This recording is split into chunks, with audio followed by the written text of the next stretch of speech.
Hola, nosotras vamos a hablar sobre los temas del periodo 2.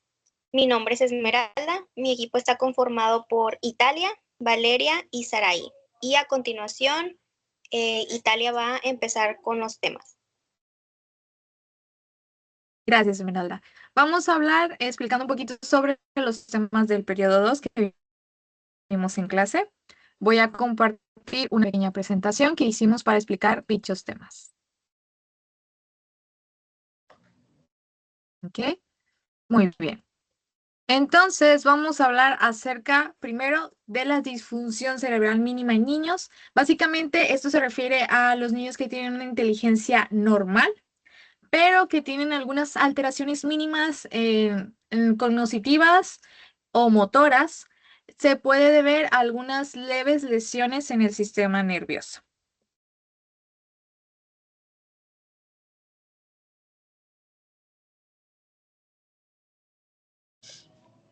Yo voy a hablar sobre el tema de neuropsicología del lenguaje infantil.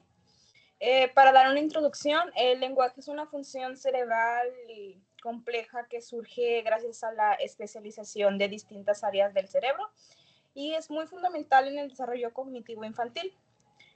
Su procesamiento se da principalmente en el hemisferio izquierdo, aunque el derecho también es partícipe de la notación y la prosodia y la interpretación emocional del lenguaje.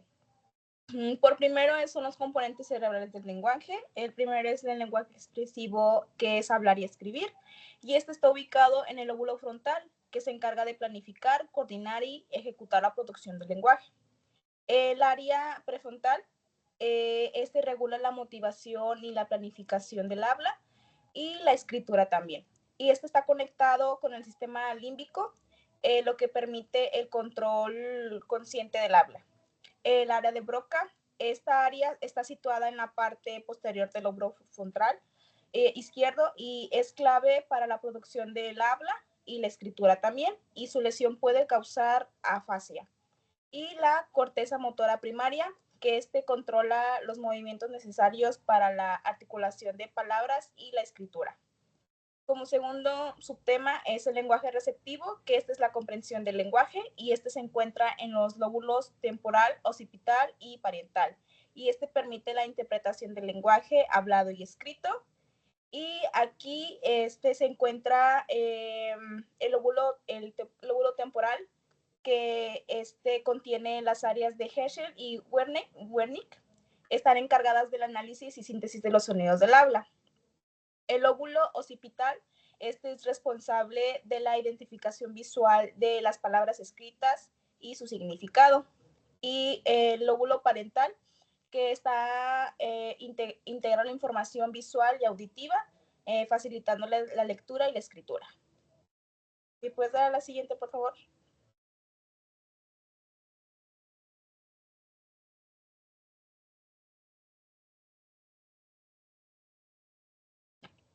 Otro subtema es la simetría cerebral del lenguaje. En el 90% de los diestros y el 70% de los zurdos, el hemisferio izquierdo es dominante para el lenguaje. El hemisferio derecho regula aspectos como la entonación, la melodía del habla y la comprensión de metáforas. Y las lesiones en el hemisferio derecho pueden afectar la expresión emocional, generando un habla monótona o robotizada. Y otro tema es la plasticidad cerebral y recuperación del lenguaje. La infancia, el cerebro tiene una alta capacidad de recuperación tras una lesión. Esto es durante los primeros 5 años de vida, las conexiones neuronales aún están en formación, lo que permite que otras áreas del cerebro asuman funciones perdidas por una lesión. Y esto se debe a que la gran cantidad de neuronas y las sinapsis disponibles para reorganizar la información. Antes de los 5 años, el hemisferio derecho puede compensar daños en el izquierdo. La comprensión por el hemisferio derecho antes de los 5 años se refiere que en niños pequeños, si el hemisferio izquierdo, que es el dominante para el lenguaje, sufre una lesión, el hemisferio derecho puede asumir parte de las funciones. Y lesiones menores en el cerebro incrementa la actividad en áreas cercanas para restaurar funciones en el lenguaje. Esto da a entender que cuando la lesión no es grave, el cerebro puede redistribuir la actividad a zonas cercanas del mismo hemisferio. Y esto ocurre mediante la neuroplasticidad, donde las neuronas están sanas, estables y son nuevas conexiones para recuperar funciones afectadas. Y le doy la palabra a mi siguiente compañera. Ahora vamos a hablar de lo que es el desarrollo del lenguaje infantil. Aquí vamos a ver básicamente cómo el niño tiene que pasar por como un proceso, un periodo para ir desarrollando y conociendo palabras para que él pueda comunicarse con las demás personas. Se divide en dos periodos, que es el periodo prelingüístico, que es la comunicación no verbal. Es decir, el niño no conoce palabras, no sabe pronunciar las palabras. Él se comunica mediante gestos, mediante gritos, incluso cuando llora, es su forma de demostrar lo que siente o que está necesitando ayuda, en este caso de la mamá. Y aquí vemos la parte de los balbuceos, que son los soniditos que el bebé hace también como queriendo comunicarse con las demás personas. Aquí tenemos lo que es el balbuceo canónico, como vemos en pantalla, que es más que nada cuando el niño dice como mamá, ba, bu, bu, que para él son palabras, pero al nosotros escucharlos, pues realmente no sabemos qué está diciendo el bebé. Después pasamos a lo que es el periodo lingüístico, que aquí ya el niño, pues conforme pasan los meses, va adquiriendo un poquito más de comprensión en las palabras. Es decir, vamos a la fase holofrástica, que es cuando el niño aprende una palabra, pero esa palabra se la dice a cualquier cosa. Por ejemplo, a lo mejor el niño aprendió a decir agua, pero ve un perro y dice agua. Ve a mamá, le dice agua, ve a una playera, le dice agua. Para el niño, agua es definir todas las cosas que él ve.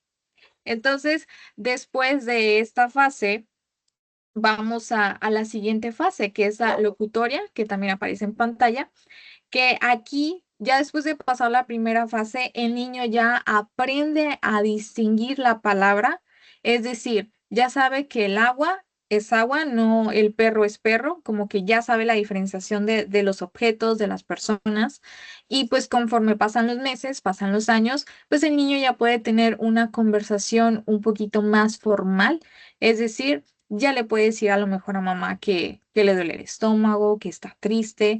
Entonces, básicamente, ese es como el desarrollo del lenguaje del niño y la manera en que él se está comunicando con las demás personas. Y bueno, ahora le paso el tiempo a mi siguiente compañera.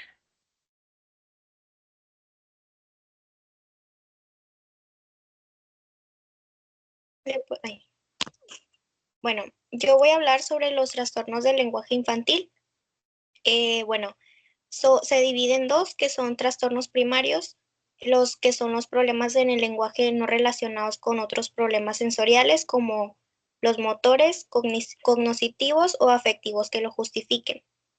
Y los trastornos secundarios, que son todos aquellos causados por factores específicos como deficiencia mental, déficit sensorial, parálisis cerebral o el autismo. Bueno, el primero es el retraso simple del lenguaje, que consiste en un retraso en la aparición de todos los niveles del lenguaje, fonológico, semántico, sintáctico y pragmático. El fonológico son los sonidos del lenguaje y los fonemas. El semántico son palabras, frases o también oraciones. El sintáctico son sintaxis, por ejemplo, cuando el niño dice el perro corre, pero lo dice al revés, el corre perro, por ejemplo. Y el pragmático es el significado de los mensajes. Bueno, también estas aparecen sin que existan alteraciones fisiológicas, sensoriales o neurológicas que lo justifiquen.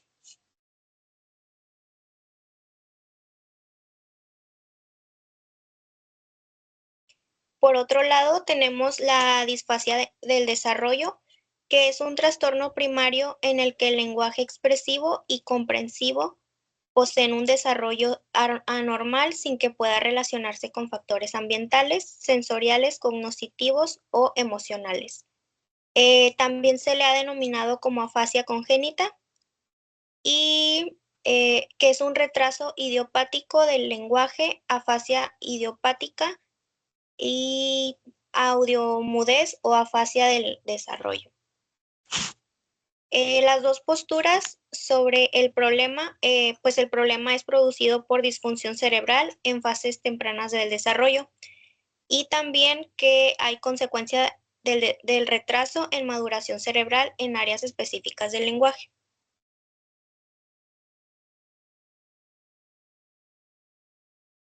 Una de las principales alteraciones, bueno, son varias, pues una sería dificultad para emitir palabras, también dificultades expresivas y ortográficas en la escritura, distorsión en producción de consonantes, escasa utilización de posesivos, uso incorrecto de coordinación y subordinación, reducción significativa en el vocabulario, también desconocimiento de nombres de objetos y también la alteración de escritura lógica en la frase.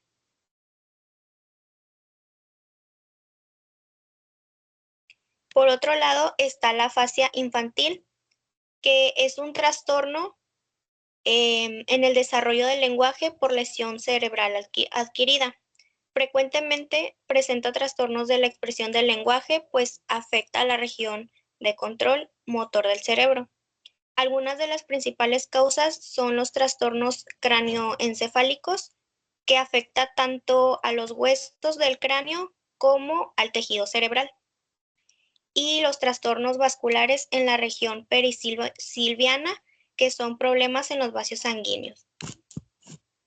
Uno de los síntomas principales son el mutismo, también es la ausencia prolongada de emisiones verbales, hipoespontaneidad verbal, telegramatismo, trastornos articulatorios también.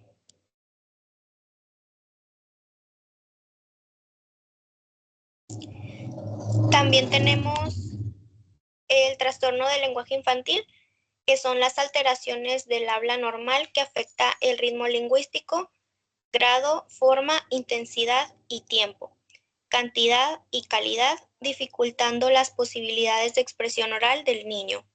Los trastornos más frecuentes son tartamudez, la dislalia y la disartria, que ahorita voy a hablar cada uno de ellos.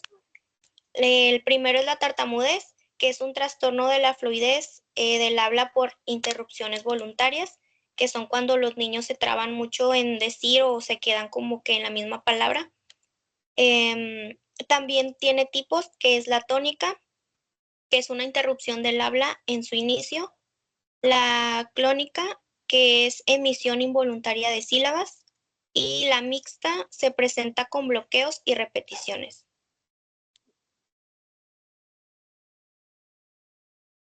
La dislalia es un trastorno de la articulación de las palabras por alteraciones en las áreas periféricas del lenguaje.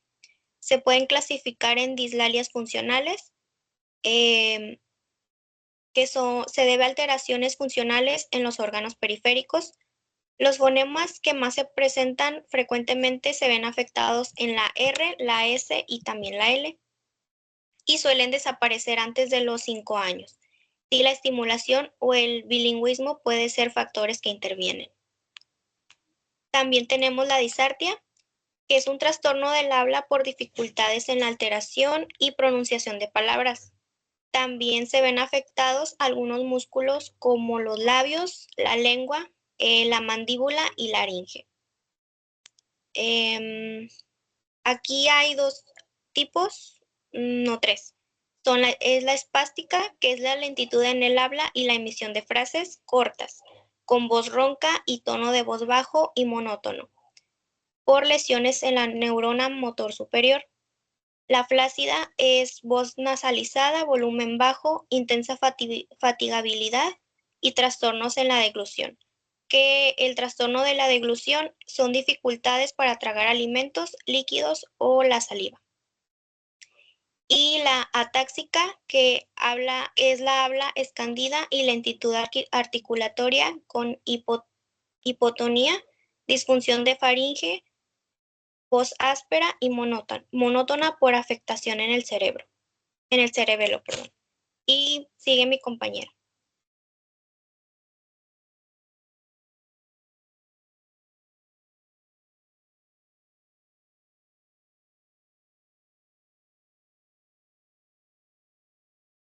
Listo, bueno, ahora vamos a hablar sobre el trastorno de la dislexia.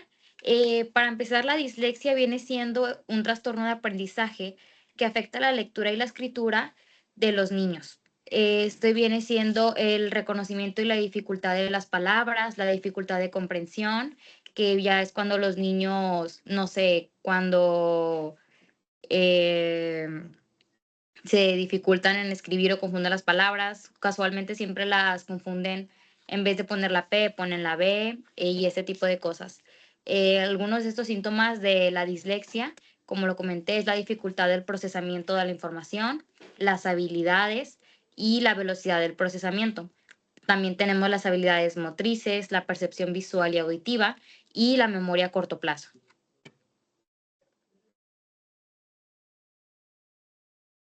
Algunos síntomas específicos del trastorno de la dislexia vienen siendo los problemas de lateridad, las nociones espaciales y temporales alteradas, confundir palabras con alguna pronunciación similar y la dificultad para pronunciar o articular las palabras.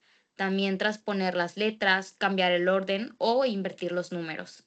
La lectura con errores o muy laboriosa, la dificultad para seguir instrucciones y poder aprender las rutinas, problemas en el equilibrio, problemas de memoria a corto plazo, dificultad para organizar los pensamientos y problemas para mantener la atención. También las dificultades matemáticas, por lo mismo que suelen invertir los números.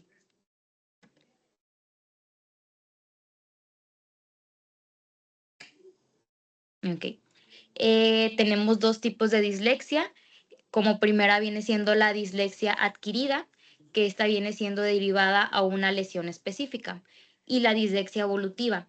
En este tipo de dislexia no hay una lesión específica que la provoque, que viene siendo el caso más frecuente en el ámbito escolar.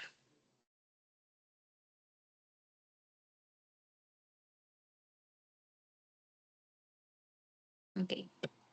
Y según los síntomas predominantes, vienen siendo la fonológica o indirecta, que se trata del mal funcionamiento de la ruta fonológica, y el paciente deduce en lugar de leer, alterando palabras y dificultades aquellas que no conoce. En la superficial, aquí el trastorno se encuentra en el funcionamiento visual. Leen utilizando la ruta fonológica, teniendo problemas para leer palabras irregulares, como en inglés, pero no en palabras regulares, afectando la velocidad lectora. Entre más largas son las palabras, más dificultad tienen. Algunos otros signos son el retraso en el habla, dificultad para comprender el alfabeto, confusión de izquierda a derecha, antes y después, escritura desordenada y dificultad para timar palabras.